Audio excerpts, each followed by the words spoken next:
ಶುದ್ಧ ಬ್ರಹ್ಮಣೇ ನಮಃ. ಸಮಸ್ತ ಶುದ್ಧ ಬ್ರಹ್ಮ ಸ್ವರೂಪರಲ್ಲಿ ಅನಂತ ಅನಂತ ಪ್ರಣಾಮಗಳು. 28 ಶಿವಾಗಮಗಳ ಪೈಕಿ ಚಂದ್ರ ಜ್ಞಾನಾಗಮ.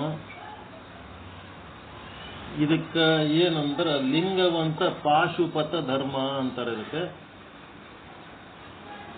ಈ ಒಂದು ಚಂದ್ರ ಜ್ಞಾನಾಗಮ ಸಂಸ್ಕೃತ ಭಾಷೆಯಲ್ಲಿದ್ದದ್ದನ್ನು ನಮಗ ಕನ್ನಡದಲ್ಲಿ, ಸರಳ ಕನ್ನಡದಲ್ಲಿ ತಿಳಿಯುವಂತೆ ಮಾಡಿದಂಥವರು ಸೂರ್ಯ ಸಿಂಹಾಸನಾಧೀಶ್ವರ ಡಾಕ್ಟರ್ ಶ್ರೀ ಜೇಚೇನಿಯವರು.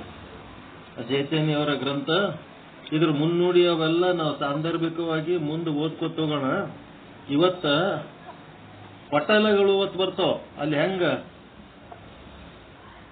ಎಲ್ಲಿ ವಿಚಾರ ಚಂದ್ರೋದಯದಾಗ, ಯಾರು ಮ್ಯೂಟ್ ಮಾಡ್ಕೋರಿ. ವಿಚಾರ ಚಂದ್ರೋದಯದಾಗ ಕಲಾಗಳು ಅಂತೀರಿ, ವಿಚಾರ ಸಾಗರದೊಳಗ ತರಂಗಗಳಂತೀರಿ. ಹಂಗ ಇಲ್ಲಿ ಪಟಲಗಳು ಅಂತ. ಒಟ್ಟು ಎಷ್ಟು ಪಟಲ ಅದಾವ ಅಂದ್ರೆ 12 ಪಟಲಗಳು. 1ನೇ ಪಟಲ ಪೊಡಮಡಿಕೆ ಪ್ರಾರ್ಥನೆ. ಪೊಡಮಡದಂದ್ರೆ ಏನು? ನಮಸ್ಕಾರ. ಪೊಡಮಟ್ಟು ಅಂತಾರಲ್ರಿ, ನಮಸ್ಕಾರ ಮಾಡೋದು. ಪೊಡಮಡಿಕೆ ಪ್ರಾರ್ಥನೆ. ಇದು ಭಾರಿ ದೊಡ್ಡ ಪಂಡಿತರದು, ಘನ ಪಂಡಿತರದು ಬುಕ್ ಇದು. ಇಂಥವ್ರ ಬುಕ್ ಓದೋದೇ ನಮ್ಮ ಪುಣ್ಯ. ಎರಡನೇದೇನದ? 2ನೇ ಪಟಲ ಗುರುತತ್ವ ನಿರೂಪಣ. 3ನೇ ಪಟಲ ಲಿಂಗತತ್ವ ನಿರ್ದೇಶನ. 4ನೇ ಪಟಲ ಜಂಗಮ ತತ್ವ ಲಕ್ಷಣ, ಗುರುಲಿಂಗ ಜಂಗಮ. 5ನೇ ಪಟಲ ಪಾದೋದಕ ಪ್ರಸಾದ ಪ್ರತಿಪಾದನ. 6ನೇ ಪಟಲ ಭಸ್ಮ ಮಹಾತ್ಮ್ಯ ಕಥನ, ಭಸ್ಮ ಸಂಪಾದನ. 7ನೇ ಪಟಲ ರುದ್ರಾಕ್ಷ ಮಹಿಮಾನ್. 8ನೇ ಪಟಲ ಪಂಚಾಕ್ಷರ ಮಂತ್ರ ವಿಧಾನ. 9ನೇ ಪಟಲ ಪಂಚಾಚಾರ ಸ್ವರೂಪ ಬೋಧನ. 10ನೇ ಪಟಲ ಶೈವ ಅಂದ್ರೆ ವೀರಶೈವ ಪ್ರಭೇದಗಳು. 11ನೇ ಪಟಲ ಶಾಂಭವ ಋತದ ಅಹನಿಕ ವಿಧಾನ. 12ನೇ ಪಟಲ ಜ್ಞಾನ ಕ್ರಿಯಾ ನಿರ್ವಚನ. ಇವಕ್ಕೆಲ್ಲ ಏನೇನಂತಾರೆ ನಮಗ ಶಬ್ದದ ಅರ್ಥಗಳು ಈ ಸದ್ಯ ಏನು ಗೊತ್ತಿಲ್ಲ, ಓದಿದ ಮೇಲೆ ಗೊತ್ತಾಗ್ತದ. ನಾವು ನಿಮ್ ಸಂಗಟ ಎಂಟ್ರಿ ತೊಳಕತ್ತೀವಿ, ನೋಡೋಣ ಏನ್ ಹೇಳ್ತಾರೆ. ಪೊಡಮಡಿಕೆ ಪ್ರಾರ್ಥನೆ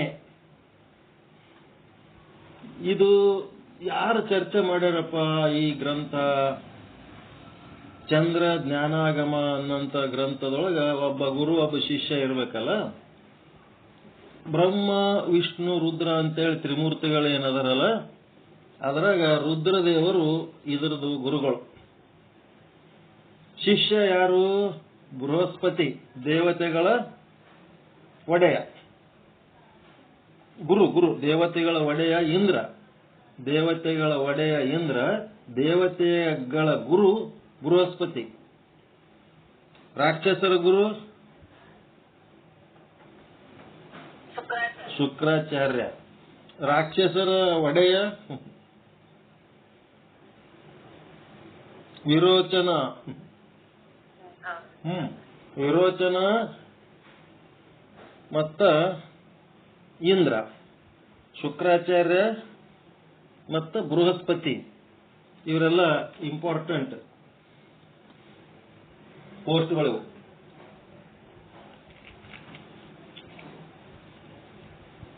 ಗೊತ್ತಾಯ್ತ್ರ? ರಾಕ್ಷಸರ ಒಡೆಯ ವಿರೋಚನ, ದೇವತೆಗಳ ಒಡೆಯ ಇಂದ್ರ, ಹೆಡ್ ಪ್ರಿನ್ಸಿಪಾಲ್ ಇದ್ದಂಗ. ರಾಕ್ಷಸರ ಗುರು ಶುಕ್ರಾಚಾರ್ಯ, ದೇವತೆಗಳ ಗುರು ಬೃಹಸ್ಪತಿ. ಇಲ್ಲೇನದ? ಬೃಹಸ್ಪತಿ ಬರ್ತಾನ, ಬಂದು ರುದ್ರದೇವರ ಹತ್ರ ಕೊಡಮಟ್ಟು ಪ್ರಾರ್ಥನೆ ಮಾಡ್ತಾನೆ. ಬೆಳ್ಳಿಯ ಬೆಟ್ಟ ಅಂದ್ರೆ ಹೌದ, ಕೈಲಾಸ ಪರ್ವತ. ಬೆಳ್ಳಿಯ ಬೆಟ್ಟ ಅಂದ್ರೆ ಅದೇ, ಬಂಗಾರ ಬೆಟ್ಟ ಅಂದ್ರು ಅದೇ, ಕೈಲಾಸ ಪರ್ವತ ಅಂದ್ರು ಅದೇ. ಬಾನೆತ್ತರ ಅಲ್ಲಿ ಅಂದವಾದ ನಿಕೇತನ. ಅದರಲ್ಲಿ ಧರ್ಮಮೂರ್ತಿಯು, ಶ್ರೀಮಂತನು, ವೃಷಭಕೇತನು. ವೃಷಭಕೇತ ಅಂದ್ರೆ ನಂದಿವಾನ, ವೃಷಭ ಅಂದ್ರೆ ಎತ್ತ. ವೃಷಭಕೇತನನು ಆದ ಅನಂತ ರುದ್ರನಿದ್ದನು. ಅನಂತ ರುದ್ರ ಆತನು ಪುರಾತನ ಪ್ರಮಥ ಪರಿಷತ್ತೆಂಬ ಹೊರಗಲ್ಲಿನಿಂದ ಉಜ್ವಲನಾಗಿದ್ದನು. ಪುರಾತನ ಪ್ರಮಥ ಪರಿಷತ್, ಅದಕ್ಕೆ ಅವನಿಗೇನಂತಾರ? ಆದಿಯೋಗಿ ಅಂತಾರ ಅವನಿಗೆ, ರುದ್ರದೇವರಿಗೆ.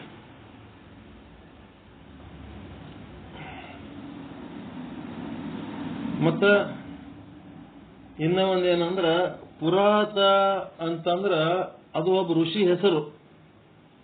ಮತ್ತ ಪುರಾತನ ಅಂತಂದ್ರ ಆ ಋಷಿಯ ಪ್ರಮಥ ಪರಿಷತ್ತು ಅಂತಂದ್ರ ಪ್ರಮಥ ಗಣಗಳು, ಒಂದು ಟೀಮ್. ಆ ಟೀಮಿನಲ್ಲಿ ಏನಾಗಿದ್ದ? ಹೊರಗಲ್ಲಿನಿಂದ ಉಜ್ವಲನಾಗಿದ್ದ. ಇದ್ರ ಅರ್ಥ ಬಹಳ ಡೀಪ್ ಇರ್ತದ, ನಾವು ಹಂಗೆ ಏನಾರ ಹೇಳ್ತಿರ್ತೀವಿ. ಅವರು ಪುರಾತನ ಪ್ರಮಥರ ಪರಿಷತ್ ಅಂತೇಳಿ ಯಾರೇ ಏನರೇ ಯೋಗ ಮತ್ತೆ ಇಂಥದೊಂದು ಶಾಸ್ತ್ರ, ಒಂದು ದರ್ಶನ, ಒಂದು ಏನಾರ ಬರೆದ್ರ ಅವ್ರದ್ರೊಳಗೆ ಅದು ಪಾಸ್ ಆಗ್ಬೇಕು, ಸರ್ಟಿಫಿಕೇಟ್ ತಗೊಂಡ್ಬರ್ಬೇಕದು. ಹಾಗಿದು ಪುರಾತನ ಪ್ರಮಥ ಪರಿಷತ್ ಎಂಬ ಹೊರಗಲ್ಲು. ಅವ್ರ ಹೊರಗಲ್ಲಿಗೆ ಹಚ್ಚಿ ಇವ ಏನಾಗಿದ್ದ? ಆದಿಯೋಗಿ ಉಜ್ವಲಾಗಿದ್ದ. ಅಂದ್ರ ಆದಿಯೋಗಿ ಹೇಳಿದ್ದೆಲ್ಲ ಕರೆಕ್ಟ್, ಅತ್ಯಂತ ಶ್ರೇಷ್ಠ ಅಂತೇಳಿ ಎಲ್ಲರೂ ಒಪ್ಕೊಳ್ಳುವಂತ ಮಾತಿತ್ತು. ಅಂತ ಶ್ರೇಷ್ಠ ವ್ಯಕ್ತಿ ಆದಿಯೋಗಿ ಶಿವ. 2 ಲಕ್ಷ ರೀತಿಯ ಯೋಗಗಳನ್ನ ಕಲಿಸ್ಯಾನ ಭೂಮಂಡಲದ ಜನರಿಗೆ. 2 ಲಕ್ಷ, ಒಂದಲ್ಲ ಎರಡಲ್ಲ, 2 lakhs ಟೈಪ್ ಯೋಗಗಳು. ಅಲ್ಲಿ ಬಂದ ಆತನ ಸನ್ನಿಧಿಗೆ ಬುದ್ಧಿವಂತರಲ್ಲಿ ಪ್ರಬುದ್ಧನಾದ. ಬುದ್ಧಿವಂತರಲ್ಲಿ ಪ್ರಬುದ್ಧ ಅಂತವನು ಯಾರು? ದೇವತೆಗಳ ಗುರು ಬೃಹಸ್ಪತಿ. ಆ ಒಂದು ರುದ್ರ ದೇವರ ಹತ್ರ ಬಂದು ಏನ್ ಮಾಡ್ತಾನ? ಅನಂತ ರುದ್ರನ ಅಡಿದಾವರೆಯಲ್ಲಿ ತನ್ನ ತಲೆಯನ್ನಿರಿಸಿ ಕೈ ಮುಗಿದು ಪ್ರಸನ್ನಗೊಳಿಸಿ ಮತ್ತೆ ಮತ್ತೆ ಕೆಳಗಿನಂತೆ ಪ್ರಾರ್ಥಿಸುತ್ತಾನೆ. ಗುರುಗಳ ಬಳಿ ಪ್ರಾರ್ಥನೆ ಮಾಡಬೇಕಾದ್ರೆ ಹೆಂಗ್ ಮಾಡಬೇಕು ಅಂತ ಒಂದು ಮಾಡೆಲ್ ಅವೆಲ್ಲ ತೋರ್ಸೋದಕ್ಕೆ ಹಿಂಗೆಲ್ಲ ಇರ್ತಾವ. ಏನು? ಅಡಿದಾವರೆಯಲ್ಲಿ ತನ್ನ ತಲೆಯನ್ನಿರಿಸಿ ಗುರುಗಳ ಪಾದಕ್ಕ ಹಣಿ ಹಚ್ಚಿ ಕೈ ಮುಗಿದು ಮತ್ತೆ ಮತ್ತೆ ನಮಸ್ಕಾರ ಮಾಡೋದ್ರಿಂದ ಗುರುಗಳಿಗೆ ಖುಷಿ ಆಗಿಬಿಡುತ್ತದೆ. ಓ ಭಗವಂತನೇ, ಕರುಣಾಸಾಗರನೇ, ಸರ್ವಜ್ಞಾನಿಯೇ, ನಿನ್ನ ಆಗಮಗಳು ಪರಿಸ್ಫುಟವಾಗಿ ಪ್ರಕಟವಾಗದಿದ್ದರೆ ಈ ಜಗತ್ತು ಅರಿವಿಲ್ಲದೆ ಅಜ್ಞಾನ ಅಂಧಕಾರದಲ್ಲಿ ಮುಳುಗುತ್ತದೆ. ಆಗಮಗಳು ಗೊತ್ತಿರಲಿಲ್ಲ ಅಂತಂದ್ರೆ ಜಗತ್ತೇನಾಗ್ತದ? ಅಜ್ಞಾನ ಅಂಧಕಾರದಾಗ ಮುಳುಗ್ತದ. ಪರಮಾತ್ಮ, ಲೋಕದಲ್ಲಿ ನಿನ್ನ ಆಗಮ ಸಂಹಿತೆಗಳನ್ನು ಅರಿಯದೆ, ಆಗಮಗಳು ಅರಿಯದೆ ತನ್ನನ್ನು ತಾನು ಪಂಡಿತನೆಂದು ಯಾವನು ತಿಳಿಯುತ್ತಾನೋ ಆತನೇ ದಿಟವಾದ ಪಶು. ಆಗಮಗಳು ಗೊತ್ತಿರ್ಲಾರ್ದೆ ಬರೇ ವೇದಗಳು ಅಷ್ಟೇ ಓದ್ಕೊಂಡು ತಾನೇ ಭಾರಿ ಪಂಡಿತ ಅಂತೇಳಿ ಯಾರು ತಿಳ್ಕೊತಾರ ಅವರೆಲ್ಲ ಪಶುಗಳು ಅಂತ ಬೈದ್ಬಿಟ್ರು. ವೇದ ಓದಿದ್ಮೇಲೆ ಆಗಮಗಳು ಓದ್ಲೇಬೇಕು. ಓದ್ಲಿಲ್ಲ ಅಂತಂದ್ರೆ ತಮ್ಮಟ್ಟಕ್ಕೆ ತಾವೇ ಪಂಡಿತರಂತೇಳಿ ಅಹಂ ಬ್ರಹ್ಮಾಸ್ಮಿ ಅಂತ ಹೋಗ್ಬಿಡ್ತಾರ. ಹಂಗ ಆಗ್ಬಾರ್ದು. ಅದಕ್ಕ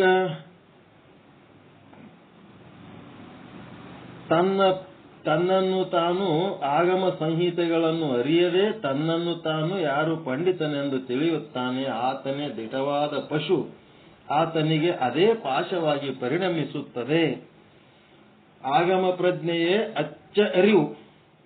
ನಿಜವಾದ ಅರಿವು ಎಲ್ಲಿ ಅದಂದ್ರೆ ಆಗಮದೊಳಗದ.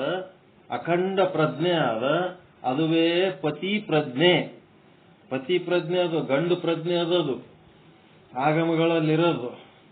ಆದ್ದರಿಂದ ಪರಮಗತಿ, ಅದರಿಂದಲೇ ಪರಮಗತಿ. ತಮ್ಮ ಪ್ರಸಾದ ಅನುಗ್ರಹ ಸಂಪತ್ತಿಯಿಂದ ತಮ್ಮ ಆಗಮ ಅಮೃತವನ್ನ ಪಾನ ಮಾಡಿ ಅಮರ ಕುರು ಆಗಿರುವೆನು. ನಿಮ್ಮ ಒಂದು ಅನುಗ್ರಹದಿಂದ ನಾನೇನಾಗಿನಿ, ಆಗಮ ಅಮೃತವನ್ನು ಪಾನ ಮಾಡಿ ನಾನು ಅಮರ ಗುರು ಆಗಿನಿ, ಸಿದ್ಧ ಸಾಧಕನಾಗಿರುವೆನು. ಆದರೆ ಚಂದ್ರ ಜ್ಞಾನಾಗಮದಲ್ಲಿ ಬಹುಭಾಗಗಳು ಶುಭಪ್ರದವಾಗಿರುವುಗಳೆಂದು ಕೇಳಿರುವೆನು. ಕೃಪೆ ಇಟ್ಟು ಆ ಶಿವಶಾಸನವನ್ನು ಇಲ್ಲಿ ಹೇಳು. ವಿಶೇಷವಾಗಿ ಅದರಲ್ಲಿ ಮೋಕ್ಷ ಧರ್ಮಗಳು ನಿರೂಪಿತವಾಗಿವೆ ಎಂದು ಕೇಳಿದ್ದೇನೆ. ಯಾವುದನ್ನು ಆಲಿಸುವುದರಿಂದ ಏನೆಲ್ಲ ಅರಿವು ಅಳವಡುವುದೋ ಅಂತಹ ಆ ಚಂದ್ರ ಜ್ಞಾನವನ್ನ ಶಿವಶಾಸನವನ್ನ ಅರುಹು. ಅದಕ್ಕೆ ಇದ್ರೊಳಗ ಕೆಲವೊಂದು ಇಂಪಾರ್ಟೆಂಟ್ ವಿಷಯಗಳದವ. ಚಂದ್ರ ಜ್ಞಾನಾಗಮದೊಳಗ ನೀನ್ ಹೇಳಿದ ಆಗಮಗಳೆಲ್ಲ ತಿಳ್ಕೊಂಡು ನಾನು ಅಮರನಾಗಿನಿ, ಗುರು ಆಗಿನಿ, ಸಿದ್ಧನಾಗಿನಿ, ಸಾಧಕನಾಗಿನಿ, ಏನೆಲ್ಲ ಆಗಿನಿ. ಈಗ ನನ್ಗೇನಾಗಬೇಕಾಗ್ಯದ, ಚಂದ್ರ ಜ್ಞಾನಾಗಮಗಳು ಮಂಗಲಕರ ಶುಭಕರವಾದಂತ ಕೆಲವೊಂದು ವಿಚಾರಗಳದವ. ಆ ವಿಚಾರಗಳು ನನಗೆ ತಿಳಿಸು ಪರಮಾತ್ಮ ಅಂತೇಳಿ ಬೃಹಸ್ಪತಿ ಕೇಳ್ತಾನೆ.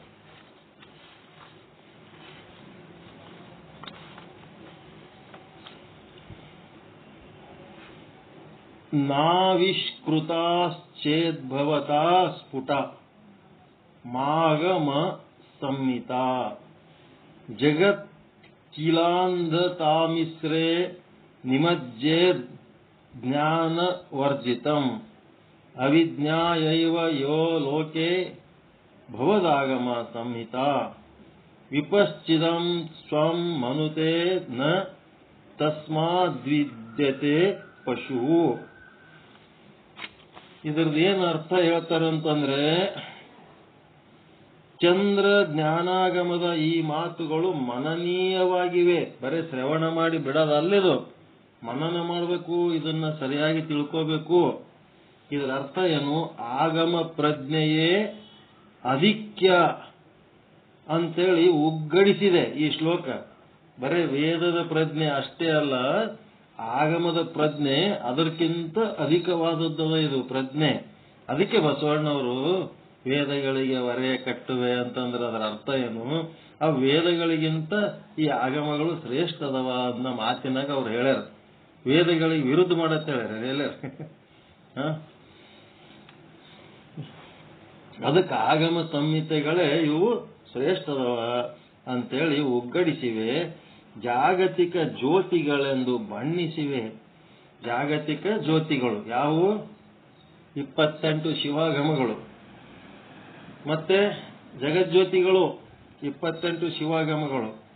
28 ಆಗಮ ಸಂಹಿತೆಗಳು ಏನದವಲ್ಲ, ಇದ್ರೊಳಗ ಇವು ಎಲ್ಲಿದು ಬಂದವಪ್ಪ ಅಂತಂದ್ರ 36 ತತ್ವಗಳಲ್ಲಿ 5ನೆಯ ತತ್ವ ಯಾವಾದ್ರಿ? 1ನೇ ತತ್ವ, 2ನೇ ತತ್ವ, 36 ತತ್ವದಾಗ 5ನೇ ತತ್ವ ಯಾವುದು ನೋಡಮ್, ಕ್ಯಾಚ್ ಮಾಡ್ರಿ.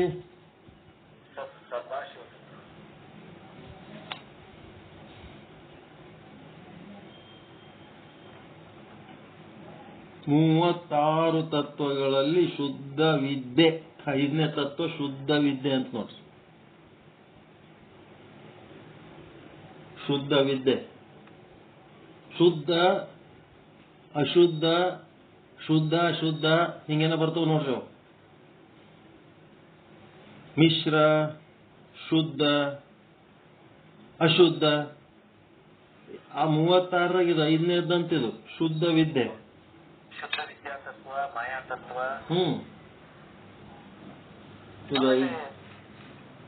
ಕಲಾ, ವಿದ್ಯಾ, ರಾಗ, ಕಾಲ, ನಿಯತ. 36 ತತ್ವಗಳಲ್ಲಿ 5ನೇದ್ದು ಆದ ಶುದ್ಧ ವಿದ್ಯೆಯಿಂದ ಏನಾಗ್ಯದ 28 ಶಿವಾಗಮಗಳು ಉಗಮಿಸಿವೆ. ಅದು ಲಿಸ್ಟ್ ನೋಡಮ್ಮ, ಆಮೇಲೆ ಆ ಬುಕ್ ತೆಗೆದು ನೋಡ. 36ರಾಗಿದ್ದು 5ನೇದಕ್ಕೆ ಹೆಂಗ್ ಸೆಟ್ ಆಗ್ತದ ನೋಡ್ಬೇಕು. ಮೊದಲ ಶಿವ, ಸದಾಶಿವ ಅವು ಏನೇನು ಅದಾವ ಅವೇ 5 ಅದಾವ ಮೊದಲಿನ. ಮತ್ತ ಇದು ಹೆಂಗ 5ನೇದ ಆಗ್ತದೆ ಅನ್ನೋದು ಲಿಸ್ಟ್ನಾಗ ಎಷ್ಟ ಕೇರ್ಲೆಕ್ ಬಿಡ್ರಿ. ಮೊದಲು 4 ಅದಾವ್ರಿ. ಯಾವ್ರಿ? ಶಿವತತ್ವ, ಶಕ್ತಿ, ಸದಾಶಿವ, ಈಶ್ವರ ಯಜ್ಞದ ಶುದ್ಧ ವಿದ್ಯಾ. ಕರೆಕ್ಟ್ ಬಂತಲ್ಲ ಅಲ್ಲಿ ಮ್ಯಾಚ್ ಅದ. Correct match. ಅದೇ ಅಂತೀವಿ ನಾವು. ಈ ಬುಕ್ಕಿನಾಗ ಅತಿ ಬುದ್ಧಿವಂತಿಕೆ ನಮ್ಮದು ನಡ್ಸಂಗಿಲ್ಲ. ಜಯಚನಿ ಅಂದ್ರೆ ಪರ್ಫೆಕ್ಟ್ ಅವ್ರು. ಒಂದೊಂದು ಅಕ್ಷರ ಒಂದೊಂದು ಶಬ್ದನೂ ಅಳ್ಳಾಡ್ಲಕ್ ಬಿಡಂಗಿಲ್ಲ. ಅವರು ವೇದಾಂತ ಕೇಸರಿಗಳು, ಅದ್ಭುತ ಇವರೆಲ್ಲ. 5ನೇದಾದ ಶುದ್ಧ ವಿದ್ಯೆಯಿಂದ ಉಗಮಿಸಿರುವರು. ಈಗ ಸದ್ಯಕ್ಕೆ ಯಾರು ಅಂದ್ರೆ ಇದ್ರೊಳಗೆ ಪರ್ಫೆಕ್ಟ್ ಇದ್ದವರು ಶಿವಕುಮಾರ್ ಸ್ವಾಮಿಗಳು ಬಿದರ್. ಅವ್ರೊಬ್ರೇ ಈಗ ಪರ್ಫೆಕ್ಟ್. ಅವ್ರು ಇಲ್ಲ ಅಂತಂದ್ರೆ ಮುಗಿದೋಯ್ತು, ಮುಂದೆ ಯಾರು ಇಲ್ಲ, ಎಲ್ಲ ಹಿಂಗೆ ಮೇಲೆ ಹೇಳೋರೆ ಎಲ್ಲ. ಅವರೇ ಸೂತ್ರ ಹಿಡ್ಕೊಂಡು ಕೂತವ್ರು ಅವ್ರೊಬ್ರೆ.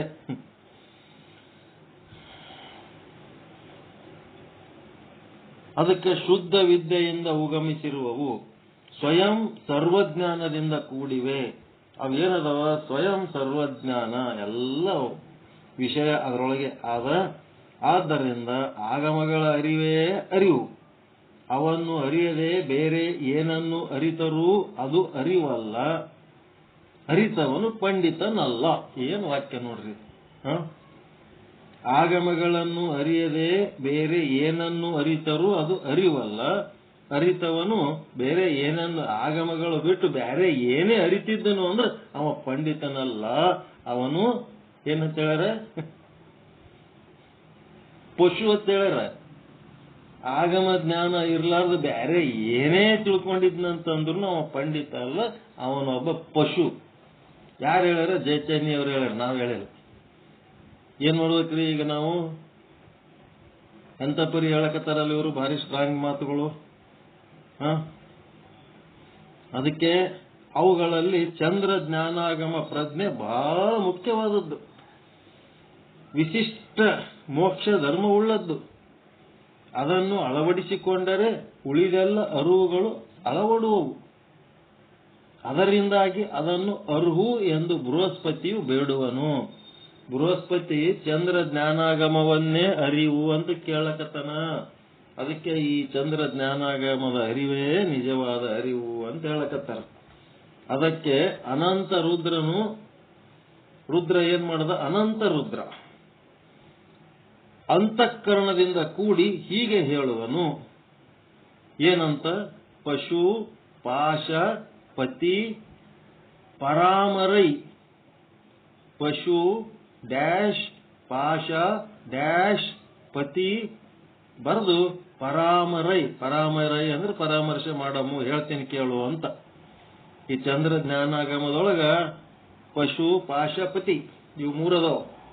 ದನ ಕಾಯವ, ದನಕ್ಕೆ ಕಟ್ಟಿದ ಹಗ್ಗ, ಈ ಮೂರು ಕೂಡಿ ಇದು ಒಂದು ಸಿದ್ಧಾಂತ ಚಂದ್ರ ಜ್ಞಾನಾಗಮ. ಓ ಸುರಗುರುವೇ, ನೀನು ಒಳ್ಳೆಯ ಬುದ್ಧಿವಂತನು, ಯುಕ್ತವಾದುದನ್ನೇ ಕೇಳಿದೆ. ಇದು ಪರಮಾತ್ಮ ವಾಚ, ದೇವರು ಹೇಳಕತ್ತಾನ, ರುದ್ರದೇವರು.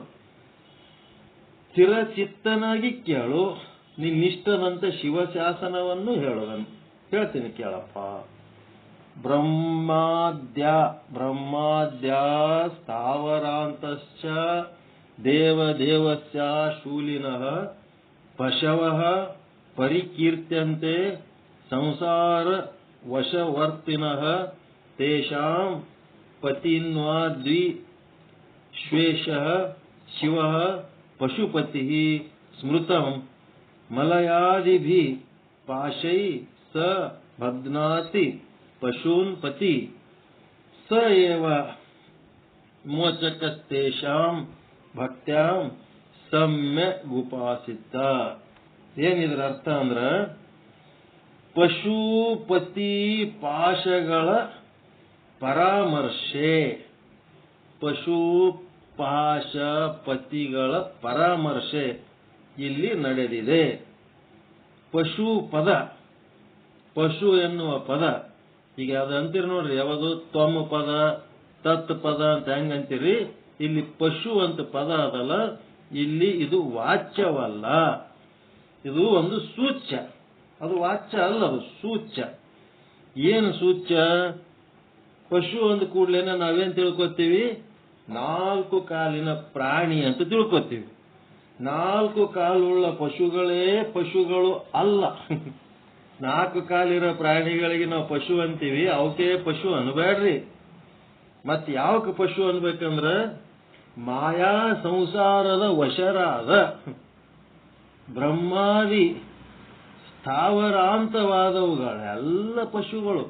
ಬ್ರಹ್ಮ ಹಿಡ್ಕೊಂಡು ಎಲ್ಲಿ ತನಕ ದೇವತೆಗಳು ಏನೇನದಾವ ಎಲ್ಲ, ಮತ್ತೆ ಮನುಷ್ಯರು ಎಲ್ಲ, ರಾಕ್ಷಸರು ಎಲ್ಲ ಮಾಯಾ ಸಂಸಾರದ ವಶವಾಗಿ ಯಾರ್ಯಾರದಾರ ಅವು ಎಲ್ಲ ಪಶುಗಳು ಅಂತ ಹೇಳ್ಬಿಟ್ಟು ರುದ್ರದೇವರು. ಅಷ್ಟಕ್ಕ ಕೂಡ್ಸ ಬೈದ್ಬಿಟ್ಟ ನೀಗ ಮಾಯಾ ಸಂಸಾರ ವಶರಾದ ಬ್ರಹ್ಮಾದಿ. ನಿಮ್ಮದು 14 ಲೋಕಗಳದ ಸ್ಕೆಚ್ ಕೊಟ್ಟಿನಲ್ಲ, ಬ್ರಹ್ಮಲೋಕಲಿಂತ ಕೆಳಗೆ ಯಾರ್ಯಾರು ಅದಾರ ಋಷಿ ಮುನಿ ಎಲ್ಲರೂ ಯಾರ್ಯಾರು ಸಂಸಾರದೊಳಗೆ ಮುನಿಗ್ಯಾರ ಅವರೆಲ್ಲ ಪಶುಗಳು. 4 ಕಾಲಿನ ಪಶುಗಳಿಗೆ ಪ್ರಾಣಿಗಳಿಗೆ ಪಶು ಅನ್ಬೇಡ್ರಿ. ಬರ್ಕೋತೀರ ಎಲ್ಲರೂ ಒಂದ್ ಕಡೆ. ಮಾಯಾ ಸಂಸಾರ ವಶರಾದ ಬ್ರಹ್ಮಾದಿ ಸ್ಥಾವರ ಅಂತವುಗಳ. ಸ್ಥಾವರ ಅಂತಂದ್ರ ಪಂಚಭೂತಗಳು ಏನೇನದವಲ್ಲ ಎಲ್ಲ ಸಂಸಾರದಾಗ ಮುಣಿಗ್ಯಾವಲ್ಲ ಅವೆಲ್ಲಾನು. ಇದ್ರಾಗೆ ಇವೆಲ್ಲಾನು ಏನಾಗ್ಯಾವ ಪಶುಗಳು, ಇವೆಲ್ಲ ಪಶುಗಳು. ಎಲ್ಲ ದನನೇ. ಈ ಪಶುಗಳ ಪತಿಯೇ ವಿಶ್ವೇಶ್ವರನಾದ ಶಿವನು. ಅವನ್ಯಾರು? ಪಶುಪತಿ ಎಂದು ಹೇಳಲಾಗಿದೆ. ಮಾಯೆ ಮೋಹ ಮಲಾದಿಗಳೇ ಪಾಶಗಳು. ಮಾಯಾ ಮೋಹ ಏನ್ ಕಟ್ಟಿ ಹಾಕ್ಯಾವಲ್ಲ ಇವೇ ಪಾಶಗಳು. ಮಲಗಳು ಅಂದ್ರೆ ಪಾಪಗಳು. ಇವುಗಳಿಂದ ಕಟ್ಟಿ ಹಾಕಿದ್ದಾನೆಂದು ಪತಿಯು ಅದೇ ಭಕ್ತಿಯಿಂದ ಚೆನ್ನಾಗಿ ಉಪಾಸನ ಮಾಡುವವರನ್ನ ಆ ಬಂಧನದಿಂದ ಬಿಡುಗಡೆ ಮಾಡುತ್ತಾನೆ. ಅವ ಪತಿ ಏನ್ ಮಾಡ್ತಾನ? ಪಶುಪತಿ ಯಾರು ಭಕ್ತಿಯಿಂದ ಚೆನ್ನಾಗಿ ಉಪಾಸನೆ ಮಾಡ್ತಾರ ಅವರಿಗೆ ಆ ಬಂಧನದಿಂದ ಬಿಡುಗಡೆ ಮಾಡ್ತಾನೆ. ಆಗಮದಲ್ಲಿ ಭಕ್ತಿ ರಸಕ್ಕೆ ಆದ್ಯತೆ ಇದೆ. ಇಲ್ಲಿ ಭಕ್ತಿ ರಸಕ್ಕೆ ಬಹಳ ಆದ್ಯತೆ ಇದೆ. ಕಾರಣ ಮಲ ಮಾಯೆಯುಳ್ಳವರಾಗಿ ಅಂದರೆ ಅದೀಕ್ಷಿತರಾಗಿ ಇರಬಾರದು. ಮಲ ಮಾಯಾ ಉಳ್ಳವರಾಗಿ ಅದೀಕ್ಷಿತರಾಗಿ ಇರಬಾರದು. ಗುರುವಿನ ಹತ್ರ ದೀಕ್ಷೆ ತಗೊಂಡಿರ್ಬೇಕು. ಮತ್ತೆ ಮಾಯಾ ಉಳ್ಳವರು ಆಗಿ ಇರಬಾರದು. ಮಾಯೆಯನ್ನ ಕಳ್ಕೊಳ್ಳೋರಾಗಿರ್ಬೇಕು. ಗುರುವಿನಲ್ಲಿ ದೀಕ್ಷಿತರಾಗಿರ್ಬೇಕು, ಅದೀಕ್ಷಿತರಾಗಿರಬಾರದು. ಇದ್ದರೆ ಭವ ಪಾಶ ಭವಬಂಧನ ತಪ್ಪದು. ಹೆಂಗದ ನೋಡ್ರಿ ಇದು ಮಾತ. ಗುರುಗಳ ಬಳಿ ದೀಕ್ಷೆ ತಗೊಂಡಿರ್ಬೇಕು, ಮಾಯೆ ಒಳಗೆ ಬಿದ್ದು ಮುನಿಗಿರಬಾರದು. ಯಾರು ಗುರುಗಳ ಹತ್ರ ದೀಕ್ಷೆ ತಗೊಳಂಗಿಲ್ಲ, ಯಾರು ಮಾಯೆ ಒಳಗೆ ಬಿದ್ದು ಒದ್ದಾಡ್ತಿರ್ತಾರ ಅವರಿಗೆ ಭವಪಾಶ ಭವಬಂಧನ ತಪ್ಪುವುದಿಲ್ಲ. ಭವಬಂಧನದಿಂದ ದುಃಖ, ಚಿಂತೆ, ಭಯ, ಪಾಪ ಪುಣ್ಯ, ಮತ್ತೇನಾಗ್ತದ ಪುನರ್ಜನ್ಮ, ಹಿಂಗೆಲ್ಲ ಆಗ್ತಿರ್ತಾವ.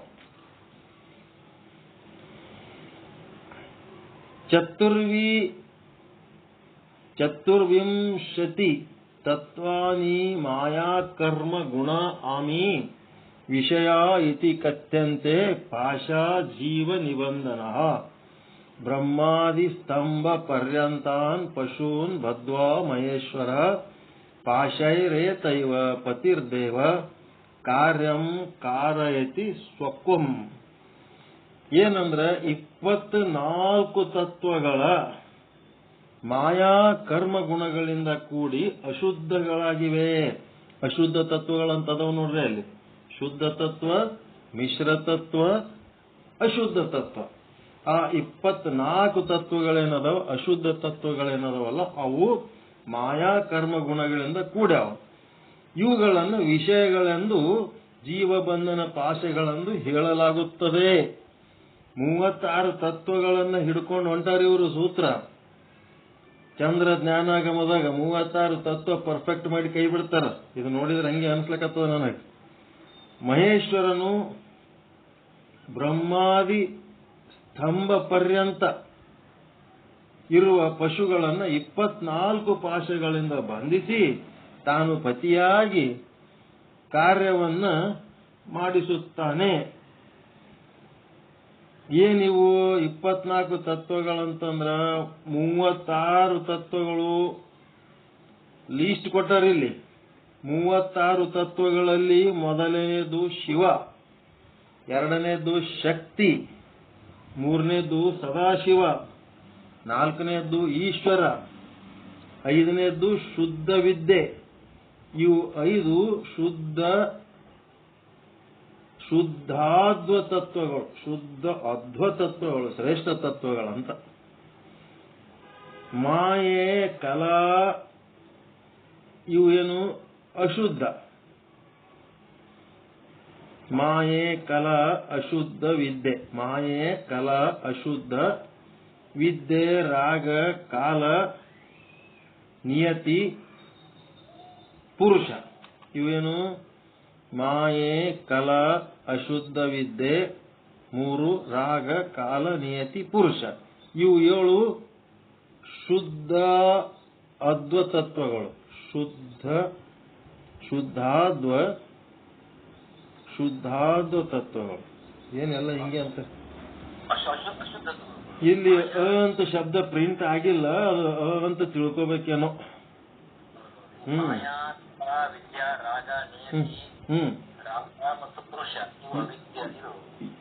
ಇವಕ್ಕೇನಂದಾರ ಅಶುದ್ಧ ಅಂತ ಅದ ಏನ್ರಿ ಅಲ್ಲಿ ಶಬ್ದ? ಇವು ಮೊದಲ 5 ಏನದವ ಶುದ್ಧ ಅದ್ವ ತತ್ವಗಳು ಅಂದಾರ ಓಕೆ. ಮತ್ತೆ ಎರಡನೇದನ್ನ ಇವು 7 ಶುದ್ಧಾದ್ವ ತತ್ವಗಳ ಸೇಮ್ ಶಬ್ದನೇ ಬಳಸ್ಯಾರ. ಇದು ಅಶುದ್ಧ ಇರ್ಬೇಕು ಅನ್ನಿಸ್ತದ.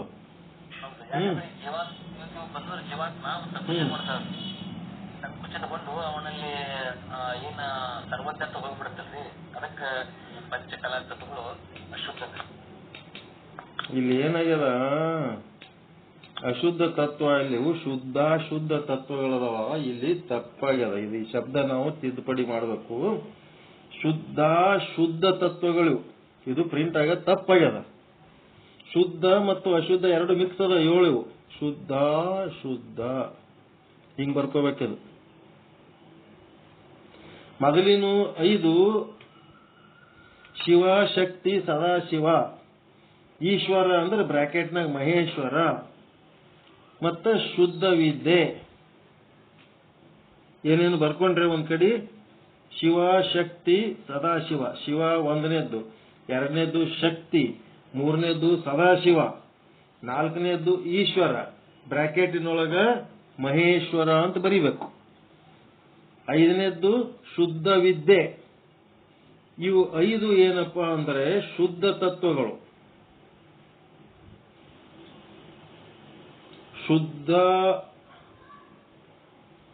ಅದೇನ್ ಮಾಡ್ಯಾರ, ಶುದ್ಧಾದ್ವ ತತ್ವಗಳತ್ತಿ. ಏನೋ ಭಾರಿ ಪಂಡಿತರಿ ಇವ್ರೊಳಗ ಈ ಶಬ್ದಗಳು ಬಳಸಿ ಅವ್ರಿಗೆ ಅದ್ರೊಳಗ ವಿಶೇಷ ಸಂತೋಷ, ವಿಶೇಷ ಬಳಕೆ ಇರ್ತದ.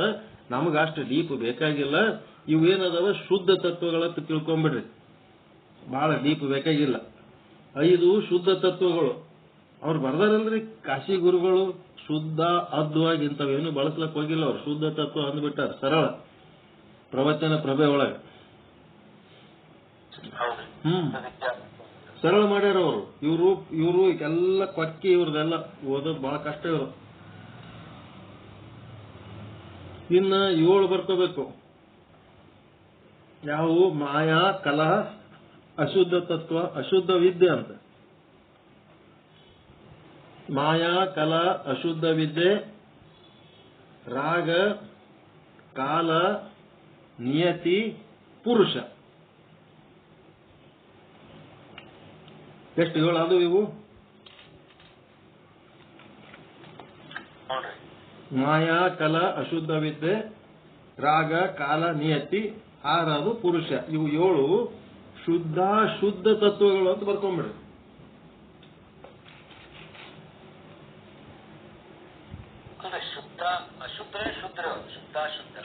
ಶುದ್ಧ ಅಂದ್ರೆ ಮಿಕ್ಸ್. ಅಶುದ್ಧನೂ ಅದ, ಶುದ್ಧನೂ ಅದ, ಎರಡೂ ಅದ. ಮಿಶ್ರ ತತ್ವಗಳಂತಾರೆ ಅದಕ್ಕೆ.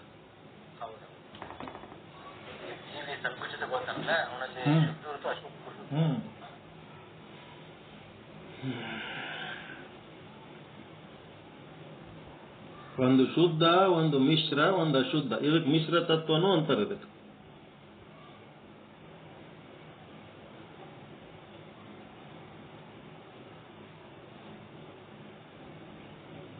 ಮತ್ತೆಷ್ಟಾಯ್ತು? ಇವು 7, ಅವು 5 ಕೂಡಿದ್ರೆ 12 ಆಯ್ತು.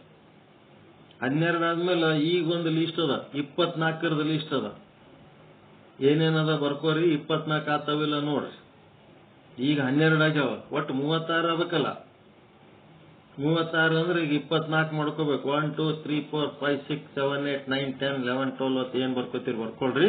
ಒಟ್ಟು 24 ಭರ್ತಿ ಮಾಡ್ಕೋಬೇಕು ನೋಡ್ರಿ. ಏನೇನಪ್ಪ ಅಂತಾರೆ? ಪ್ರಕೃತಿ, ಒಂದು ಪ್ರಕೃತಿ, ಎರಡನೇದು ಬುದ್ಧಿ, ಮೂರನೇದು ಚಿತ್ತ, ನಾಲ್ಕನೇದು ಅಹಂಕಾರ,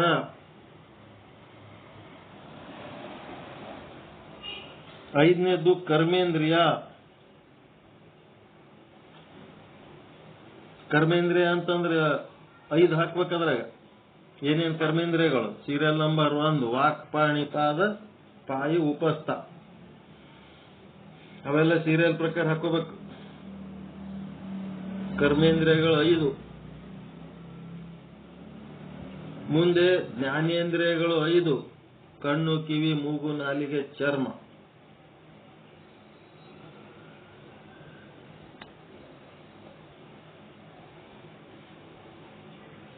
ಮತ್ತೆ ತನ್ಮಾತ್ರ ಪಂಚಕ ಅಂದ್ರೆ ಶಬ್ದ, ಸ್ಪರ್ಶ, ರೂಪ, ರಸ, ಗಂಧ, ಅಪಂಚೀಕೃತ ಪಂಚಭೂತಗಳು, ತನ್ಮಾತ್ರೆಗಳು.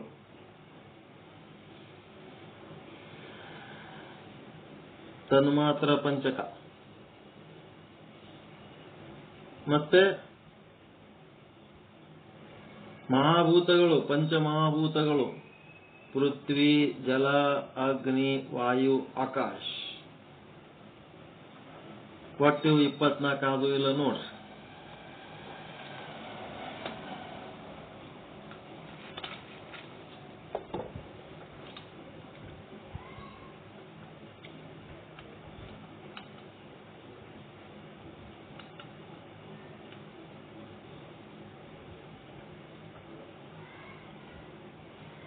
ಆದ್ರೆ 24 ಏನ್ ಕನ್ಫ್ಯೂಸ್ ಆಗಕತ್ತವ. ಇವಕ್ಕೆ ಏನಂತಾರೆ ಅಂದ್ರೆ ಅಶುದ್ಧ ತತ್ವಗಳು.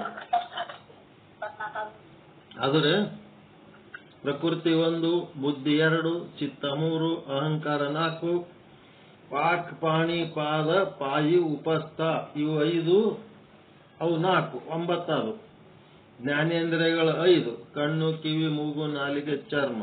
9 + 5 14 ಅದು.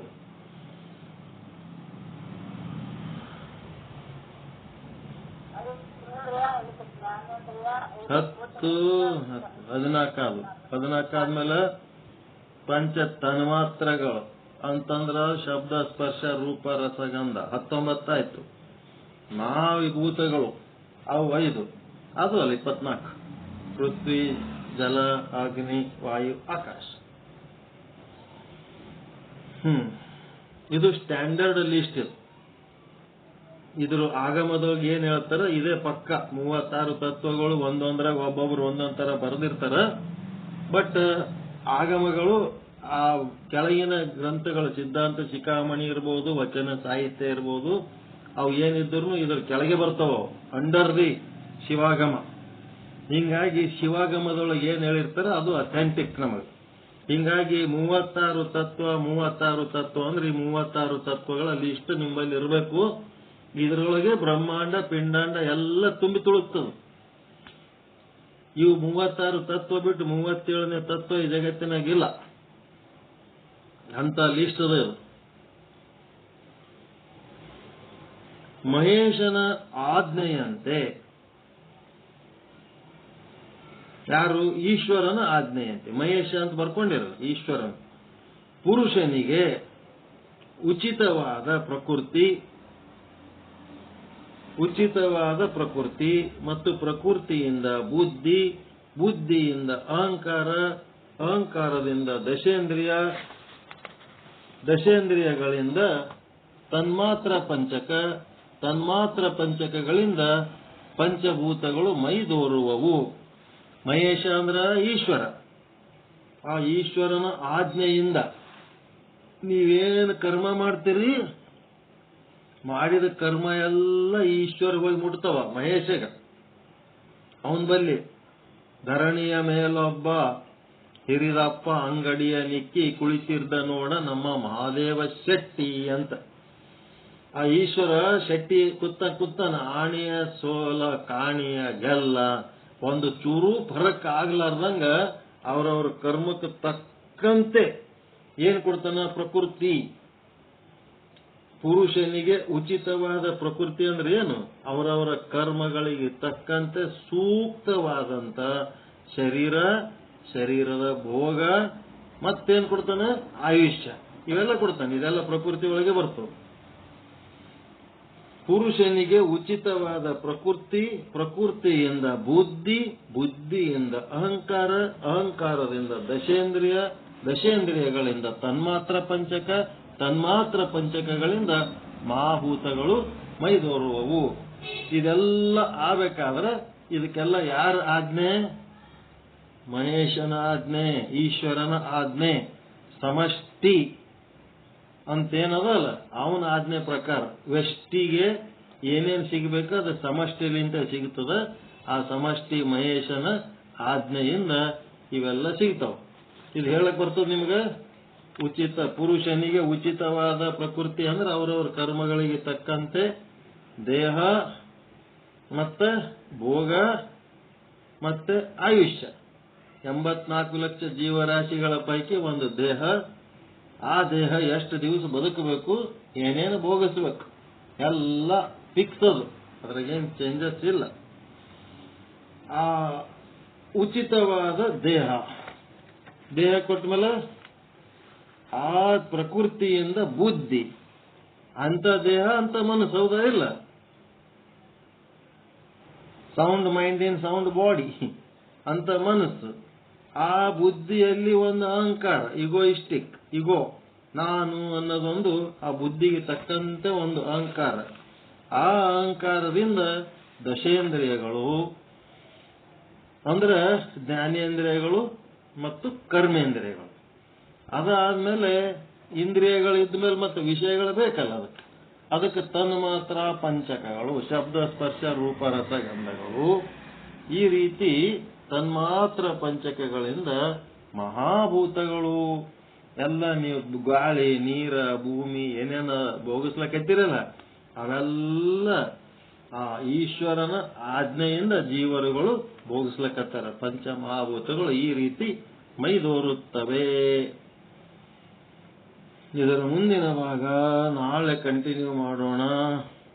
ಬುದ್ಧಿಯ ಗುಣ ಎಲ್ಲ ಒಂದೊಂದೊಂದೊಂದು ಜ್ಞಾನ ಹೇಳ್ಕೊತ ಹೋಗ್ತಾರ. ಬಹಳ ಡೀಪ್ ಇರ್ತದೆ. ಬುದ್ಧಿಯ ಗುಣ ಅಧ್ಯವಸಾಯ ಅಂದರೆ ನಿಶ್ಚಯ. ಅಹಂಕಾರದ ಗುಣ ಅಭಿಮಾನಿಸುವಿಕೆ. ಚಿತ್ತದ ಗುಣ ಚೇತನಿಸುವಿಕೆ. ಇವೆಲ್ಲ ಒಂದೊಂದು ಇಂದ್ರಿಯದ ಒಂದೊಂದು ಗುಣಗಳು ಏನೇನದವ ಎಲ್ಲ ಬಿಡಿಸಿ ಹೇಳ್ಕೊತ ಹೋಗ್ತಾರ. ಮುಂದಿನ ಸಲ ಅದನ್ನ ಅಧ್ಯಯನ ಮಾಡಮ್ಮ. ಸಾಕಲ್ಲ ಇವತ್ತಿಷ್ಟು. ಏನ್ ಮಾಡ್ತೀರಿ? ಇನ್ನ ಕುಂದಿರ್ತೀರ 8 ತನಕ ಇಲ್ಲೇ? ಏನ್ ಹೋಗ್ಬಿಟ್ಟಿರಿ? ಎಲ್ಲರೂ ಗಪ್ ಕೂತೀರಿ? ಯಾರದಿರ ಇಲ್ಲ?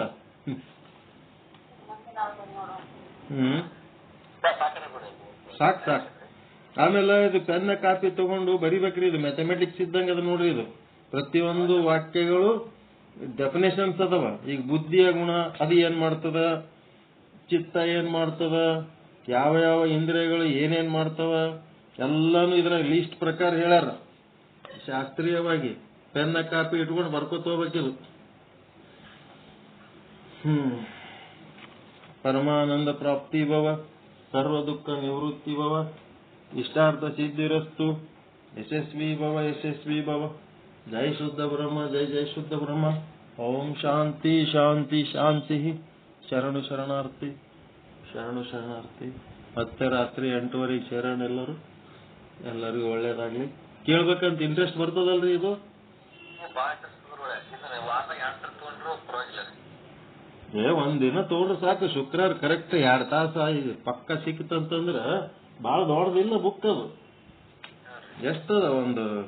150 ಪುಟನೂ ಇಲ್ಲ ಅದು. 150 ಅದ ಅಷ್ಟೇ. 150 ಪುಟ. ಅಲ್ಲೇನು ಎಕ್ಸ್ಪ್ಲೇನ್ ಮಾಡ್ಲಿಕ್ಕ ನಾವೇನದು ಪಂಡಿತ್ ಇಲ್ಲ. ಸುಮ್ ಓದ್ಕೊತ ಹೋಗೋದು, ತಿಳಿದಟ್ಟು ಬರ್ಕೊತ ಹೋಗೋದ ಪಕ್ಕ. ಅದೇನು ಎಕ್ಸ್ಪ್ಲೇನ್ ಮಾಡೋಂಥದ್ದು ಏನು ಇಲ್ಲ. ನಾವೇನದು ಡೀಪ್ ಆಗಿ ಅಧ್ಯಯನ ಮಾಡಿ ವಿಚಾರ ಸಾಗರದ ಗತ್ಲೆ 2 ಸಾಲ ಓದಿಕೆ 2 ತಾಸು ಹೇಳೋದಿಲ್ಲ. ಸುಮ್ ಓದ್ಕೊಂಡು ಮುಂದೆ ಹೋಗೋದು ಅಷ್ಟೇ. ಎಷ್ಟು ಆಗಮ ಜ್ಞಾನ ಅದ್ರೊಳಗೆ ಎಷ್ಟು ಸಿಗಬೇಕು ಅಷ್ಟು ಸಿಗ್ತದೆ. ಇಂಪಾರ್ಟೆಂಟ್ ಮಂಗಲ ರೂಪಕವಾದಂತ ವಿಷಯಗಳೇನದಾವ ತಿಳಿತಾವ. ಕೇಳ್ಬೇಕಂತ ಆಸಕ್ತಿ ಉಂಟಾಗುವ ರೀತಿಯಲ್ಲಿ ಗ್ರಂಥ ಆದಂತ ನನಗೆ ಅನ್ಸ್ಲಿಕ್ಕತ್ತದ. ತಾನೇ ಓದಿಸ್ಕೊಂಡು ಹೋಗ್ಲಕತ್ತದದು, ನಾವು ಓದ್ಲಕತ್ತಿಲ್ಲ. ಅದು ಜೇಚೇನಿಯವ್ರ ಗ್ರಂಥಗಳು ಹಂಗೆ ಇರ್ತಾವ, ರಸಭರಿತವಾಗಿರ್ತಾವ. ಒಂದೊಂದು ವಾಕ್ಯನೂ ಒಂದೊಂದು ಡೆಫಿನೇಷನ್ ವ್ಯಾಖ್ಯಾನಗಳೇ ಇರ್ತಾವ. ಹಿಂಗಾಗಿ ಇನ್ನ ಓದ್ಬೇಕು, ಇದ್ರ ಬಗ್ಗೆ ಇನ್ನ ತಿಳ್ಕೊಬೇಕನ್ನಂಗೆ ಇರ್ತಾವ. ಏನೋ ನಮ್ಮ ಪುಣ್ಯ ಅಂತ ಗ್ರಂಥಗಳೆಲ್ಲ ನಮಗ್ ಕೈ ಸಿಕ್ಕದ್ದು ಓದ್ಬೇಕು. ಅದಾದ್ಮೇಲೆ ಮುಂದೆ ಮತ್ತೆ ಆಗಮಗಳಿಗೆ ಹಂಗೆ ಸೂಕ್ಷ್ಮಾಗಮ ಅಂತ ಬರ್ತದ, ಮತ್ ಬೇರೆ ಬೇರೆ ಆಗಮಗಳದಾವ. ಹಂಗೆ ಹೇಳ್ಕೋತ ಬರ್ತೀವಿ. ನೋಡಮ್ಮ ಎಲ್ಲಿ ಬರ್ತದೆ. ಆಮೇಲೆ ಉಪನಿಷತ್ತುಗಳು ಮತ್ತು ವಚನಗಳು ಅಂತೇಳಿ ಬುಕ್ ಅದರಿ ಒಂದು ನಮ್ಮ ಹತ್ರ. ವೇದಗಳಿಗೆ, ಉಪನಿಷತ್ತುಗಳಿಗೆ, ವಚನಗಳಿಗೆ ಸಂಬಂಧ ಇಲ್ಲ ಅನ್ನಂಗ ಪಂಡಿತರು ತಯಾರಾಗಿರಲ್ಲ. ಆ ವಚನಗಳಿಗೆ, ಉಪನಿಷತ್ತುಗಳಿಗೆ ತೌಲನಿಕ ಅಧ್ಯಯನ ಅಂತೇಳಿ ಒಂದು ಬುಕ್ ಅದ. ಯೂನಿವರ್ಸಿಟಿ ಲೆವೆಲ್ ಬುಕ್ ಅದ ನಮ್ಮ ಹತ್ರ. ಉಪನಿಷತ್ತು ಬಿಟ್ಟು ವಚನಗಳು ಇಲ್ಲ ಅಂತೇಳಿ ವಾದ ಮಾಡ್ತದ ಅದು ಬುಕ್. ಅಂಥದನ್ನ ಹಿಡ್ಕೋಬೇಕು ನಾವು. ಹಿಡ್ಕೊಂಡು ಉಪನಿಷತ್ ಶ್ಲೋಕಗಳು ಏನ್ ಬೇಕಾಗಿಲ್ಲ. ವಚನದಾಗೆ ಉಪನಿಷತ್ತಿನ ಶ್ಲೋಕಗಳು ಬೇಕಾದಷ್ಟದವ. ಸಂಸ್ಕೃತ ಶ್ಲೋಕಗಳು ಅದಾವಲ್ರಿ ಎಲ್ಲ ವಚನದಾಗ. ಅದು ಮತ್ತೆ ನಾವು ಗುದ್ದಾಡ್ಲಕ್ ಹೋಗೋದ್ರಾಗ ಏನ್ ಅರ್ಥ ಇಲ್ಲ. ಜ್ಞಾನದ ಸಲುವಾಗಿ ಹಿಡಿಬೇಕಷ್ಟೇ. ಯಾರಿಗೋ ರಿಪ್ಲೈ ಕೊಡೋಕ, ಯಾರಿಗೋ ಆನ್ಸರ್ ಕೊಡ್ಲಕ್ಕ, ಯಾರ ಜೊತೆಗೆ ತರ್ಕ ಮಾಡೋದಕ್ಕಲ್ಲ, ಜ್ಞಾನ ಪಡ್ಕೊಳಕ್ ನಾವು ಮಾಡ್ಬೇಕು ಈ ಕೆಲಸ. ಓಕೆ, ಒಳ್ಳೇದಲ್ಲ ಎಲ್ಲರಿಗೂ. ನಮಸ್ಕಾರ.